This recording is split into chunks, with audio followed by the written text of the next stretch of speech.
السلام علیکم ناظرین، آپ دیکھ رہے ہیں ایکسکلوسیو ویوز اور میں ہوں سہیل اقبال بھٹی۔ ناظرین، بات کریں گے کہ ریکوڈک منصوبہ جو پاکستان اور بلوچستان کی تقدیر بدلنے والا منصوبہ تصور کیا جاتا ہے، جہاں سے پاکستان کو آئندہ آنے والے کئی سالوں میں بلین ڈالرز کی آمدن حاصل ہوگی۔ اس منصوبے کے لیے درکار جو فنانسنگ تھی اس کا کتنا بندوبست ہوا ہے، کن شرائط کے اوپر ہمیں عالمی کمپنیوں نے قرض فراہم کرنے کے اوپر آمادگی کی، اور اس منصوبے کے جو دیگر پراسپیکٹس ہیں، اس کا فنینشیل کلوز ہے، اس کا جو پراپر اس کا کام سٹارٹ ہونا ہے، اس حوالے سے جو بڑی پیش رفت ہوئی ہے اور اس کے اندر OGDCL کا کتنا امپورٹنٹ رول ہے، آج کے شو میں ڈسکس کریں گے۔ اور اس کے ساتھ آپ کو بتائیں گے کہ کچھ بااثر لوگوں کے اشیر بات سے کچھ کمپنیوں کو گیس ڈسٹریبیوشن کا لائسنس دینے کی تیاری کی جا رہی ہے، جس میں اوگرا کل باضابطہ ہیئرنگ کرے گا۔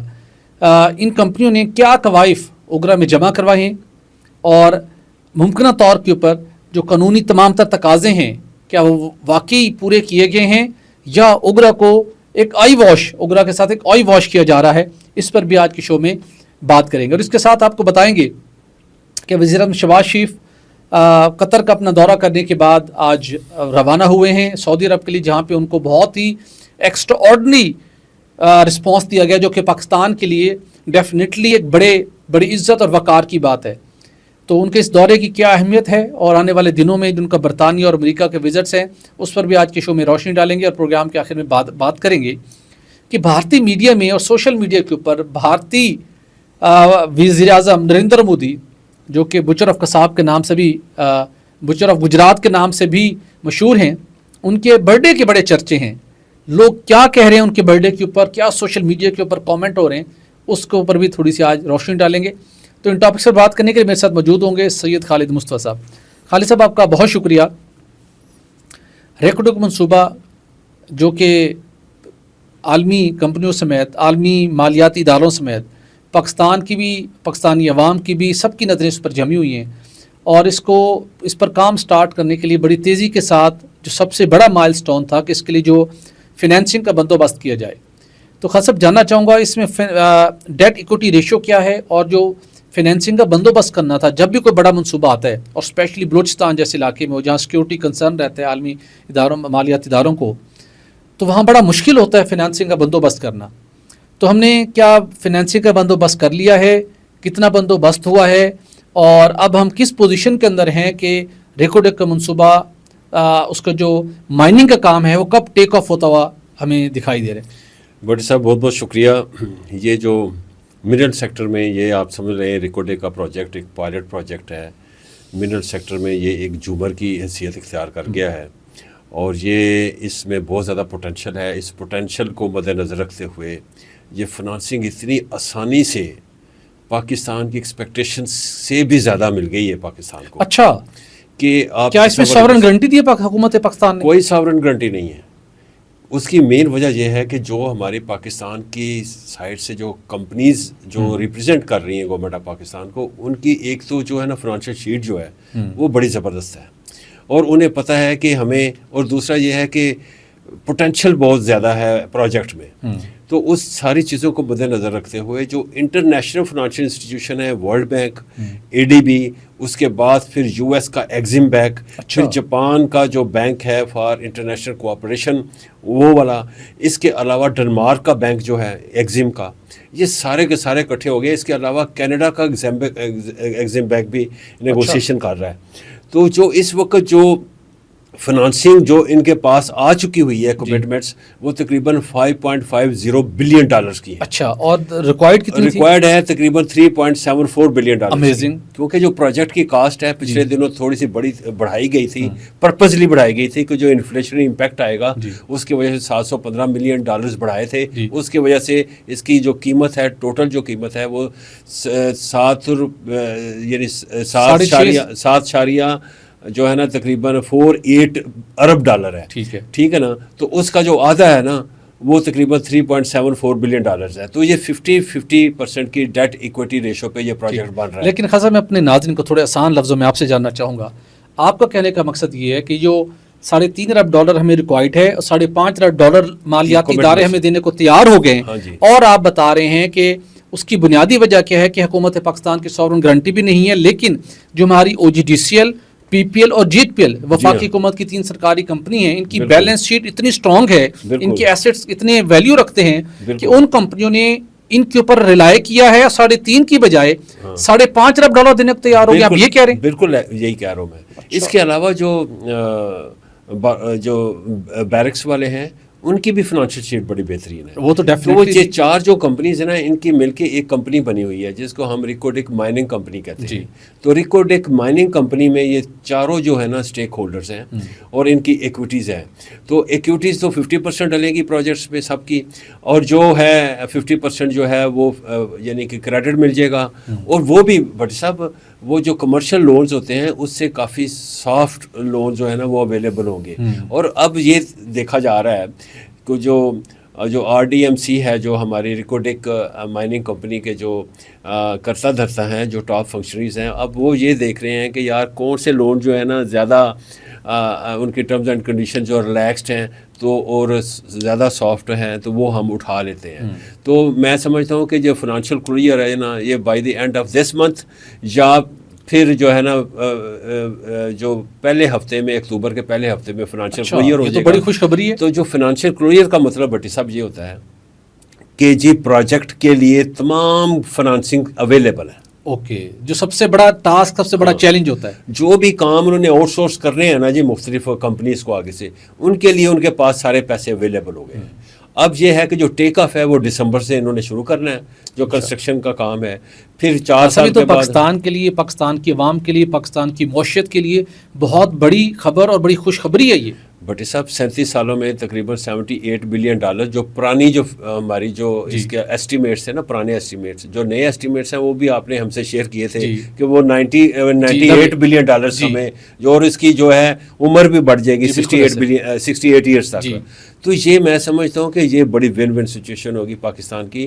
اور پرائم منسٹر آف پاکستان نے یاد ہوگا آپ کو کہا تھا کہ ہمارے پاس بہت سارے جو ریئر ارتھ منرلز ہیں کہ ہم اس کی وجہ سے ان کو اگر ہم صحیح معنوں ایکسپلائٹ کر لیے تو ہمارے جو بلین آف ڈالرز کا، جو $130 بلین کا جو قرضہ ہے نا ہمارا، ہم وہ اتار سکتے ہیں. کشکول توڑنے کا واحد حل یہ منرل سیکٹر کی ایکسپلائٹیشن ہے، اور اس کے اندر جو پرائم جس کا رول ہوگا وہ ریکوڈک کا ہوگا. ریکوڈک ہے.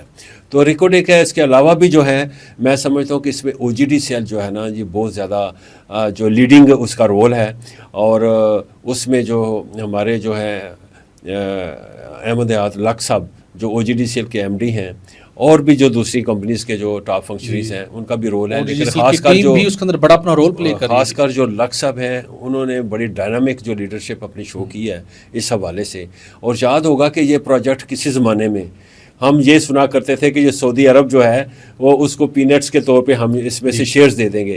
لیکن یہ ہماری جو کمپنیز کی جو لیڈرشپ تھی، خاص کر لک صاحب، انہوں نے بڑا اہم رول ادا کیا. آج آپ کو ایک اور بات آپ کمپلیٹ کریں، بڑا امپورٹنٹ خبر بتاتا ہوں. اچھا، انہوں نے بڑا اہم رول ادا کیا. انہوں نے جو ہمارے کرتا دھرتا ہیں اس ملک میں، ان کو انہوں نے سمجھایا کہ ایک ہم فیزیبلٹی رپورٹ بنا رہے ہیں، اسٹڈی کروا رہے ہیں، تو اس اسٹڈی کو رزلٹ کو آنے دیں. تو کیوں نہ ہم خود ہی جو ہے اس میں انویسٹمنٹ کریں، اور کسی کو کیوں ہم جو ہے نا ہم کر سکتے ہیں. تو پھر یہ جو ہے نا یہ پروجیکٹ جو ہے نا، یہ ہماری جو تینوں جو کمپنیز ہیں، پرائم کمپنیز ہیں، جس میں GHPL آ جاتا ہے، OGDCL، پاکستان پیٹرولیم لمیٹڈ. تو میں سمجھتا ہوں یہ جو شیئرز ہیں، اور پھر بلوچستان کے 25% یہ share, total 50% government of Pakistan کے جو شیئرز ہیں وہ یعنی کہ وہ ہم کسی کو بھی اب ڈول آؤٹ نہیں کر رہے. تو پہلے تو یہ خبریں آ رہی تھیں کہ ڈول آؤٹ کریں، تو اب یہ نہیں کر رہے. کیوں کہ اس میں پوٹینشیل بہت زیادہ ہے، سامنے نظر آ رہا ہے. تو سونا سامنے نظر آ رہا ہے، تانبا سامنے نظر آ رہا ہے، تو کیوں ہم کسی کو یہ دیں. تو میں سمجھتا ہوں کہ یہ بہت ہی اچھا بہتر فیصلہ تھا. اور خالد صاحب آپ نے بات کی احمد یاد لک صاحب کی، مجھے کچھ لوگوں نے بتایا جو کہ پرائیوی ہیں تمام اس ڈیولپمنٹ سے، ریکوڈک کا منصوبہ آج جس سکیور شیپ میں لیجٹمیٹ طریقے سے پاکستان اور حکومت پاکستان کی 50% ملکیت ہے، اور جو ہمارے اوپر انٹرنیشنل کورٹ میں ہم جس کے اوپر ہمارے اوپر جو پینلٹی امپوز ہو چکی تھی $6 بلین کی، اس سے نکالنے سے لے کے اپنا دوبارہ 50% اپنا انٹرسٹ لیگلی سیکیور کرنا، بیسٹ نیگوشیٹ کرنا ان کے ساتھ، اور ملکی مفاد کے لیے اتنے بڑے پروجیکٹ کو دوبارہ مٹیریلائز کرنا کہ حقیقت کو روپ دھارے. جب یہ سارا پروسیس ہو رہا تھا اس وقت بھی پرائم منسٹر آفس کے اندر نا ایک اسپیشل سیل بنایا گیا تھا جی اور اس وقت یہ انٹرنیشنل معاملات انٹرنیشنل لوگوں کے ساتھ تھے. اس وقت اس کو بچانا, پاکستان کو بچانا اس جرمانے سے اور اس پروجیکٹ کو پھر نکالنا بہت بڑا ٹاسک تھا. جی اس وقت ان آفیشلی اپنی پرسنل کیپیسٹی کے اندر گورنمنٹ آف پاکستان نے ان کو اور ہمارے ریلیونٹ اسٹیک ہولڈرز نے ان کو بلایا اور انہوں نے وہاں پہ کیونکہ لک صاحب کا لاء کے حوالے سے بڑا اسٹرانگ بیک گراؤنڈ ہے جی اور انہوں نے پھر اپنے ایکسپیرینس ویژن اور ٹیم ورک کے ساتھ اس وقت اس پروجیکٹ کو مٹیریلائز کیا جو آج ہمارے جس شیپ میں دکھائی دے رہا ہے. اس لیٹیگیشن کو ختم کروایا, ایک سکسیسفل سیٹلمنٹ کروائی اور اس کے بعد ایک پورا پراپر ایک بہت سی چیزوں کی اپروول ہونی تھی, ایک فریم ورک بنا. اس کے اندر بھی ان کا بڑا رول ہے جس کے آج فروٹ پی پی ایل کو بھی ملنے جا رہے ہیں, جی ایچ پی ایل کو بھی, قومی خزانے کو بھی اور ملک کو بھی, اور پورا آپ کا منرل سیکٹر اوپن ہونے جا رہا ہے. تو وہاں پر بھی احمد یاد لک صاحب کا بڑا امپورٹنٹ رول ہے.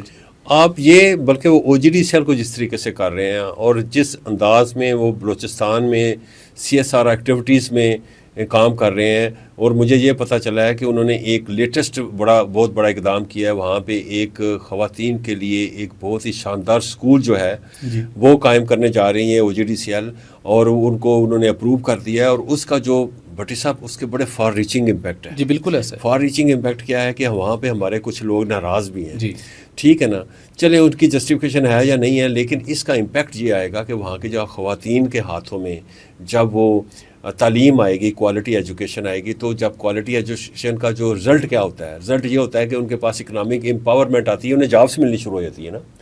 تو میں سمجھتا ہوں کہ اس کا بڑا فار ریچنگ امپیکٹ آ رہا ہے.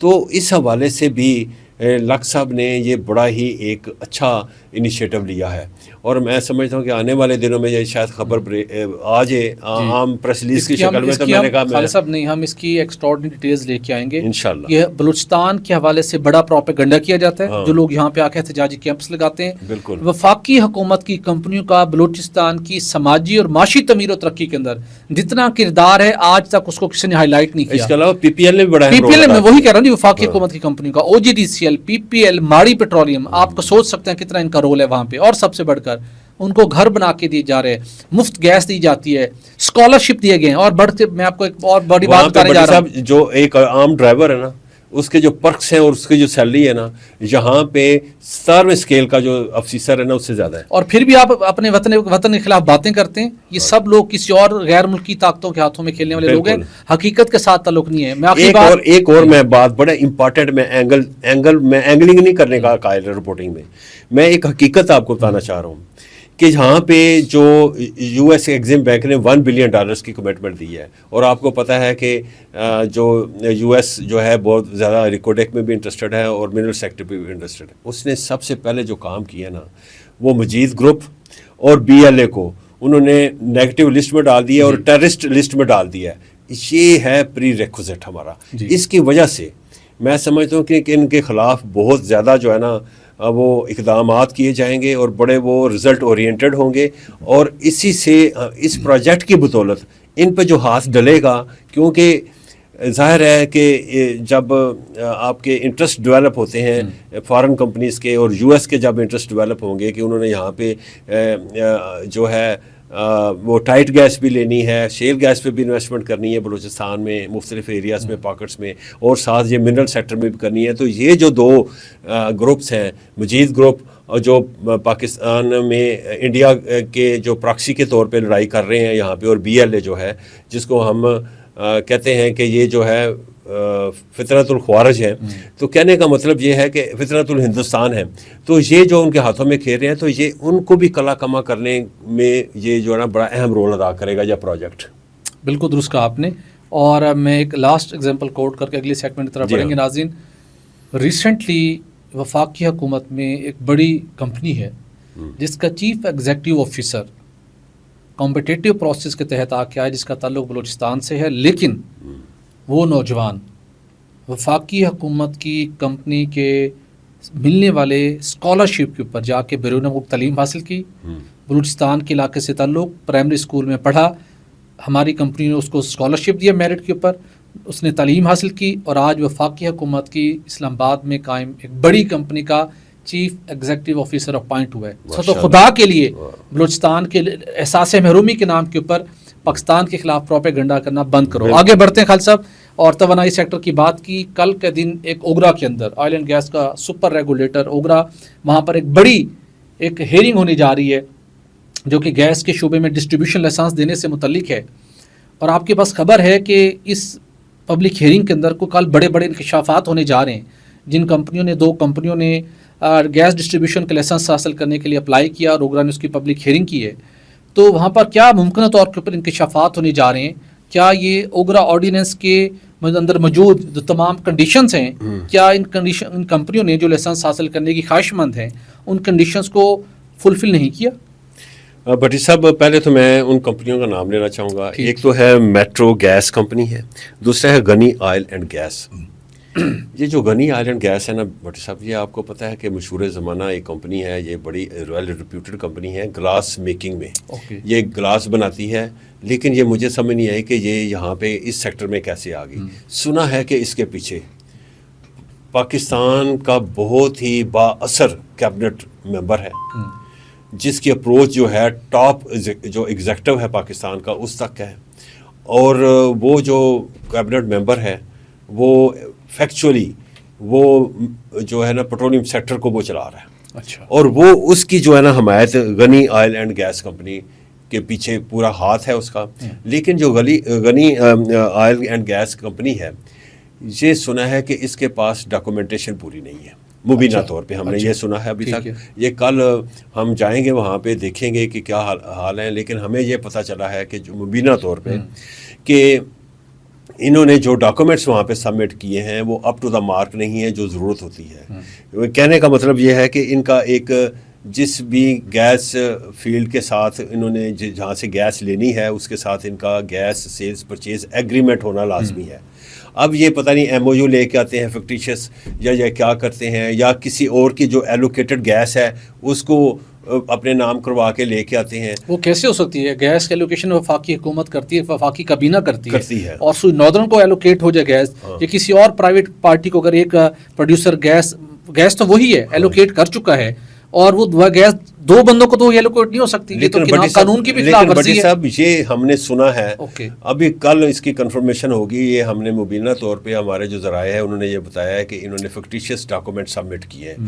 اب دیکھنا یہ ہے کہ اگر واقعتاً یہ فکٹیشیس ڈاکومنٹس انہوں نے سبمٹ کیے ہیں تو صبح ہم دیکھیں گے کہ آگرہ کا کیا رول ہے. کیا آگرہ بھی جو ہے اس بندے کے اس جو طاقتور جو کیبنٹ ممبر ہے اس کے انفلوئنس میں ہے کہ نہیں ہے؟ یہ کل دیکھیں گے، آنکھوں دیکھا حال جا کے دیکھیں گے، اور پھر دیکھیں گے کہ ریگولیٹر کتنا انڈیپینڈنٹ پوسچر اختیار کرتا ہے وہاں پہ، اور وہ کتنا کیونکہ اس وقت جو ہے نا ہمارے جو چیئر پرسن ہیں، چیئرمین ہیں جو بھی، ان کی بھی مرحلہ مدت جو ہے تھوڑی رہ گئی ہے. تو ہو سکتا ہے وہ مزید ایکسٹینشن کے چکروں میں یہ کام کر دیں. یہ بھی میرا کیا سرائی ہے یہ، کیونکہ ایسا ہو سکتا ہے. لیکن میں مسرور خان صاحب کے ٹریک ریکارڈ سے ہم توقع کرتے ہیں کہ ایٹ لیسٹ وہ اوگرا آرڈیننس کے اندر موجود جو کنڈیشنز ہیں اور جو اوگرا رولز کے مطابق ریکوائرمنٹ ہے، میرا نہیں خیال کہ مسرور خان صاحب ان کو بائی پاس کر کے کسی کے پریشر کے اوپر ان کمپنیوں کی جو اپلیکیشنز ہیں، پٹیشنز ہیں، ان کو ایڈمٹ کرتے ہوئے فائنلی لائسنس دے سکتے ہیں. میرا خیال ہے کہ اپنے قانون کی وہ پاسداری کریں گے، چونکہ وہ باؤنڈ ہیں اپنے قانون کی، اپنے رولز کی پاسداری کرنے کے. پریشر آتے ہیں ڈیفینیٹلی، کچھ پریشر ہمارے ریگولیٹرز پہ آتے ہیں، لیکن مسرور خان صاحب کو اپنے قانون کی پاسداری انہوں نے پہلے بھی کرنا پڑی ہے، ابھی بھی کرنا پڑے گی. جی تو بھٹی صاحب یہ دیکھتے ہیں ہم کہ کل کیا ہوتا ہے. بالکل ٹھیک، کل انشاءاللہ وہاں پہ جائیں گے، پروسیڈنگز بھی دیکھیں گے، ڈیفینیٹلی اٹینڈ کریں گے. تو انشاءاللہ ہم دیکھیں گے کہ وہ ان کی جو ڈاکومنٹیشن ہے وہ فکٹیشیس ڈاکومنٹس ہیں یا ان کے اوریجنل ڈاکومنٹس. اور اگر کسی کمپنی نے وہ گیس جو S N G P L کو ایلوکیٹ ہوئی ہے اور ان کو دے دیا لیٹر کہ ہم آپ کو گیس دیں گے، اس کا مطلب ہے کہ S N G P L کو سپلائی کی جانے والی گیس بند ہونے جا رہی ہے، اور S N G P L gas کو ڈسکنیکٹ کر کے وہ اس گیس کا ٹائٹل ایک اور پرائیویٹ کمپنی کے نام کرنے جا رہے ہیں. تو انبلیویبل ہے. کیسے یہ افورڈ کر سکتی ہے؟ کیونکہ وفاقی کابینہ کی اپروول ہوتی ہے، اس کی ایلوکیشن ہوئی ہوتی ہے، اور S N G P L وفاقی حکومت کی کمپنی ہے، اس کی گیس کو اور تو نہیں ایلوکیٹ کروا سکتا. فورم ہے جو ایلوکیشن اپروو کرتا ہے، وہ ای سی سی کا اور کیبنٹ اس کو ریٹیفائی کرتی ہے. تو اگر اس کے بغیر یہ سارے کام ہو رہے ہیں تو آپ اندازہ لگا لیں کہ وہ جو طاقتور کیبنٹ ممبر ہے، پڑھا لکھا آدمی ہے، پڑھا لکھا بیوروکریٹ رہا ہے پہلے، اور پھر وہ جناب آنکھوں کا تارا ہے بن گیا، اور وہ جناب اب منسٹر بن گیا ہے. لیکن اب دیکھتے ہیں، ہم بڑے ہمیں امید ہے چیئرمین اوگرا مسرور خان صاحب ہوں ممبر گیس، ممبر آئل، جن کے پاس آج کل ممبر گیس کا بھی چارج ہے، زین العابدین صاحب ہوں، ممبر فینانس ہوں، جو اس کے علاوہ جی سی سے اپوائنٹ ہوئے، ہم امید کرتے ہیں کہ اپنے قانون کی پاسداری ہر صورت کریں گے، اس کو یقینی بنائیں گے، ورنہ کل ہم پھر وہاں سے آبزرو کریں گے کیا ہوتا ہے. بٹ صاحب یہ تو ہم نے کیا نا غنی آئل اینڈ گیس کو، جی ٹھیک ہے نا، یہ جو گلاس میکنگ میں بڑا اہم ان کا نام ہے، بہت نام ہے ان کا. اس کے علاوہ میٹرو گیس والے بھی ہیں، تو وہ بھی انہوں نے بھی اپلائی کیا، تو دیکھتے ہیں کہ کل کیا ہوتا ہے. بالکل پھر ہم جو ہے اس کی رپورٹنگ، فیئر رپورٹنگ بھی کرنے کے لیے جائیں گے انشاءاللہ، اور پروگرام بھی اس پہ کریں گے. بالکل ٹھیک ہے. خالد صاحب آگے بڑھتے ہیں اور تھوڑا عالمی منظرنامے کی بات کر لیتے ہیں. وزیر اعظم شہباز شریف ڈپٹی پرائم منسٹر سعودی عرب کے اہم ترین دورے پر روانہ ہو چکے ہیں، اور جس طریقے کے ساتھ ان کا پاکستان کے وزیر اعظم کا سعودی عرب کی طرف سے فقید المثال استقبال کیا گیا ہے. سعودی رائل ایئر فورس کے طیاروں نے فضا میں ہی ان کو ویلکم کیا. ایک بڑا جیسچر ہوتا ہے، آلدو کہ جب ایم بی ایس یہاں پہ آئے یا چائنا کے جو پرائم منسٹر ہیں یا پریزیڈنٹ ہے پاکستان آتے ہیں، تو اس ٹائم ہم دیکھتے ہیں کہ ان کو پاکستان کی ایئر فورس بھی اس قسم کا ویلکم کرتی ہے. تو میرے لیے تو مجھے نہیں یاد پڑتا کہ مطلب پہلے بھی جاتے رہے ہمارے پرائم منسٹر کہ، لیکن مارکہ حق آپریشن کے بعد، بنیان مرصوص آپریشن کے بعد جو دنیا میں کے سامنے پاکستان کے عزت میں، وقار میں اضافہ ہوا ہے، مجھے لگتا ہے اسی کی ایک ریفلیکشن ہے. اور سب سے بڑھ کر جو پاکستان نے اسرائیلی مظالم کے خلاف اور عرب مسلم ممالک کا جو اسرائیلی جہریت کے خلاف جو موقف تھا، ان سے زیادہ ٹھوس موقف، واضح مستقبل کا لاہ عمل تو پاکستان نے پیش کیا ہے، جس واضح انداز میں پاکستان نے کنڈیم کیا ہے اور اس کے ساتھ لاہ عمل دیا ہے، اور اسرائیل کی ناکہ بندی کرنے کی پاکستان نے جو تجاویز دی ہیں جس جرأت اور حوصلے کے ساتھ، تو میرے خیال میں عرب کنٹریز کے اندر بھی اس کو سراہا جا رہا ہے. ابھی ریسنٹلی ایک صاحب گئے سعودی عربیہ، تو نارمی ایئرپورٹ پہ اترے اور وہ پچھلے 25-30 سال سے جاتے ہیں، 6 مہینے بعد، سال بعد. تو پہلے وہاں پہ ہمیں مشکلات کا سامنا کرنا پڑتا تھا پاکستانی کو. اس دفعہ انہوں نے کہا کہ کیا رسپانس تھا، کیا ویلکم تھا گرین پاسپورٹ کا. تو گرین پاسپورٹ کی عزت میں اضافہ ہوا ہے. آپ کس نگاہ سے دیکھتے ہیں پرائم منسٹر کے اس دورے کو، کتنا امپورٹنٹ ہے، اور خطے کی صورتحال، عالمی تنازع، اور پھر ان کا یو کے جانا، پھر امریکہ جانا، اور پھر امریکی صدر سے بھی ملاقات؟ بٹی صاحب، ہمیں جو ہے نا مارکہ حق نے، اور اس کے بعد جو قطر پہ اسرائیل نے حملہ کیا ہے، اس کے بعد جو پاکستان جو ہے نا جو فردر جو عالمی افق پر ابھر کر سامنے آیا نا، وہ ایز اے لیڈر آیا ہے ابھر کے. کیوں کہ یہ 57 جو اسلامک کنٹریز ہیں، ان میں یہ واحد ملک ہے جو کہ نیوکلیر ملک ہے. ٹھیک ہے نا، نیوکلیر بنانے والا جو تھا، یعنی بندہ آج مجھے وہ یاد آ رہا ہے، دل کرتا ہے کہ میں جاؤں اس کی قبر پہ، اس کو سلوٹ ماروں جا کے، جناب ذوالفقار علی بھٹو کو، شہید کو. اس کے علاوہ میرا دل کرتا ہے کہ میں عبدالقادر قدیر خان، جو ڈاکٹر قدیر خان ہیں، ان کا بڑا اہم رول تھا. اس کے علاوہ اور بھی بہت سارے لوگ ہیں جن کا بڑا اہم رول تھا.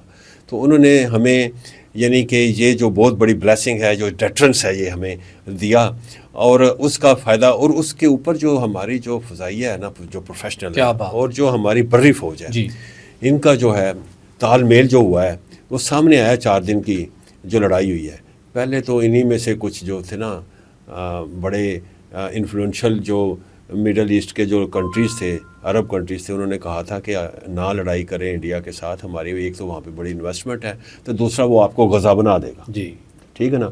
اب وہی جو ہے نا، وہ ہمیں جو ہے نا دیکھ رہے ہیں ایز اے سیویئر، یہ ہمارے نجات دہندہ کے طور پہ سامنے آ رہے ہیں. تو آج جو وہاں پہ جو قطر میں جب سارے لوگ اکٹھے ہوئے، اسلامک کنٹریز کی لیڈرشپ وہاں پہ اکٹھی ہوئی، تو وہاں پہ محمد بن سلمان کے ساتھ میٹنگ ہوئی. وہاں پہ ہمارے فیلڈ مارشل بھی موجود تھے، ہمارے جو ڈپٹی پرائم منسٹر بھی موجود تھے، ہمارے پرائم منسٹر بھی موجود تھے. وہاں پہ جو بات چیت ہوئی ہے نا، اس کے وہاں پہ انہوں نے انوائٹ کیا پرائم منسٹر آف پاکستان کو کہ آپ فوراً سے پہلے سعودی عرب پہنچے. اب سعودی عرب میں یہ جو ریجنل اور یہ جو گلوبل ڈیولپمنٹس ہوئی ہیں، اس کے نتیجے میں اب یہ ہمارے نئے سطح کے جو تعلقات ہیں استفار ہونے جا رہے ہیں. اور میں سمجھتا ہوں کہ شاید پاکستان کا، اور جو میں فیل کر رہا ہوں، جو میری گٹ فیلنگز ہیں بٹی صاحب، وہ یہ ہیں کہ شاید پاکستان کا اور سعودی عرب کا ایک ڈیفینس پیکٹ ہو جائے. اچھا یار مجھے یہ بتائیں انہوں نے جن کے ساتھ ڈیفینس پیکٹ کیا ہوا ہے، انہوں نے ان کو بچایا؟ نو. تو پھر کس کے ساتھ کریں گے؟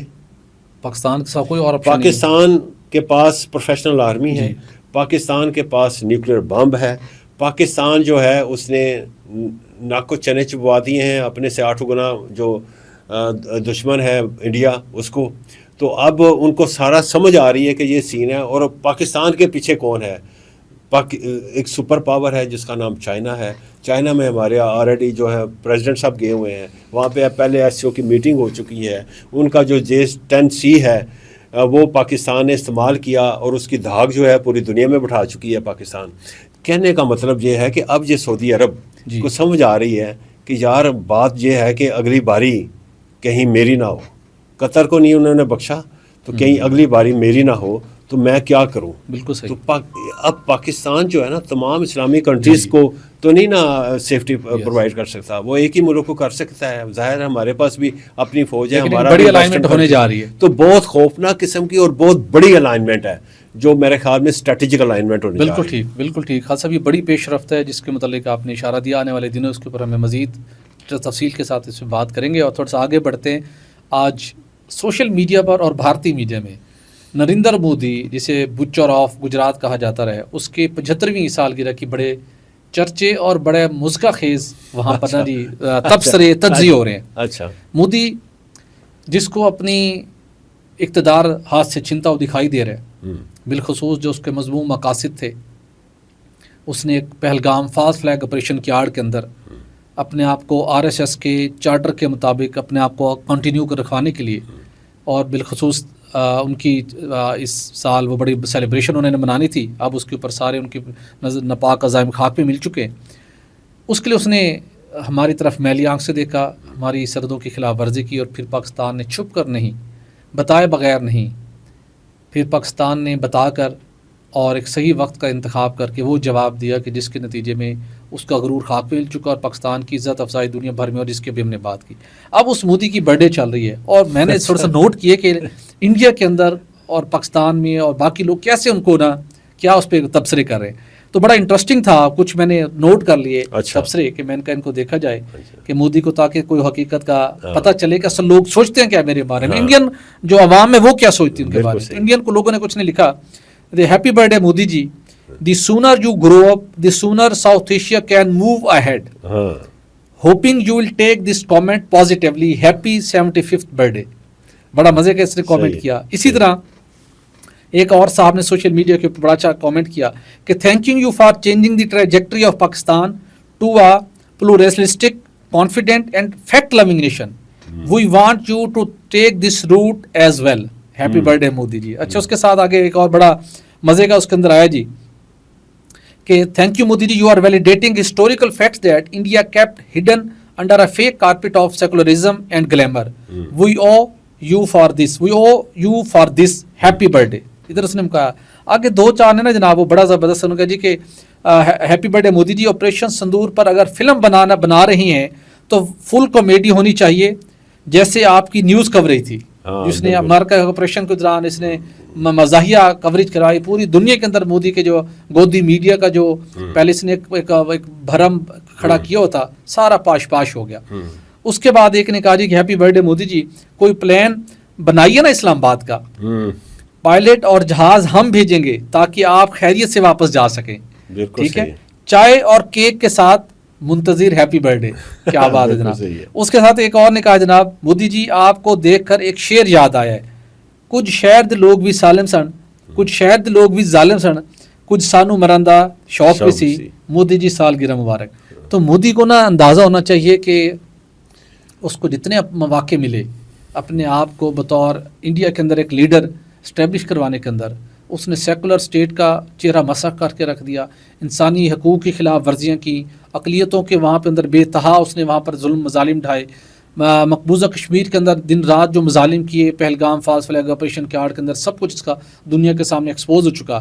رہی سے جو کثر باقی تھی جو اس نے حملہ کر کے غلطی کی حملہ کرنے کی پاکستان پر, اس کے جواب میں پاکستان نے اس کے ایک بڑا عالمی ابھرتی ہوئی ایمرجنگ پاور کا, ایمرجنگ اکانومی کا سب کچھ اس کا ملیم میٹ ہو گیا. کشمیر سے پاکستان جو ہے وہ شملہ ایگریمنٹ سے باہر نکل گیا جی. تو اس کا مطلب کیا ہے کہ اب بائی لیٹرلی ہم کشمیر پہ ڈسکشن نہیں کریں گے جی, ہم عالمی سطح پہ اس کو لے کے جائیں گے اور تھرڈ پارٹی کے تھرو کریں گے. تھرڈ پارٹی کے ویلیڈیٹ کر دیا اس کو بیٹھے اور وہ اس نے جو ہے نا انٹرنیشنلائز کروا دیا کشمیر کو اپنی بیوقوفیوں کی وجہ سے.